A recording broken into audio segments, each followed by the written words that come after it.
ধনবাড়ী থেকে চলে গেলেন মানবিক পুলিশ এসআই জাহাঙ্গীর আলম। ব্যতিক্রমী একজন police officer SI Jahangir Alam, যিনি ইতিমধ্যে সারা বাংলাদেশ ব্যাপী একজন মানবিক পুলিশ অফিসার হিসেবে সুনাম অর্জন করেছেন। টাঙ্গাইল জেলার ধনবাড়ী থানা হইতে নাগরপুর থানায় বদলির আদেশ ধনবাড়ী থানায় আসার পর তিনি আজ 17 আগস্ট বিকেলে নাগরপুর থানার উদ্দেশ্যে ছাড়পত্র গ্রহণ করেন।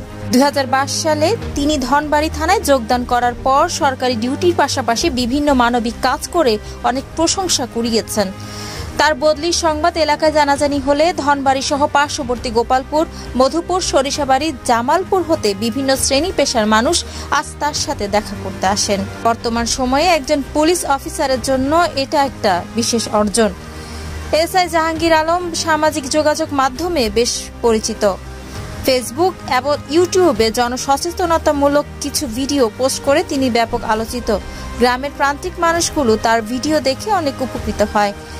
তার মনে কোনো হিংসা ছিল না, ছোট বড় সবার সাথে হাসি খুশি কথা বলতেন, অনেক বিনয়ী ছিলেন। আমাদের ধনবাড়ীতে এসআই জাহাঙ্গীর আলমের মতো পুলিশ অফিসার সব সময় দরকার। এসআই জাহাঙ্গীর আলমের বদলির ব্যাপারে ধনবাড়ী থানার কনস্টেবল পিয়ার আলীর অনুভূতি জানতে চাইলে তিনি জানান, আমার চাকরির জীবনে অনেক ইউনিটে কাজ করেছি, অনেক অফিসারের সাথে ডিউটি করেছি, কিন্তু এসআই জাহাঙ্গীরের মতো ভালো মনের অফিসার আমি পাইনি। ধনবাড়ী থানার অফিসার ইনচার্জ জানান, এসআই জাহাঙ্গীর আলম সত্যিই একজন মানবিক পুলিশ অফিসার।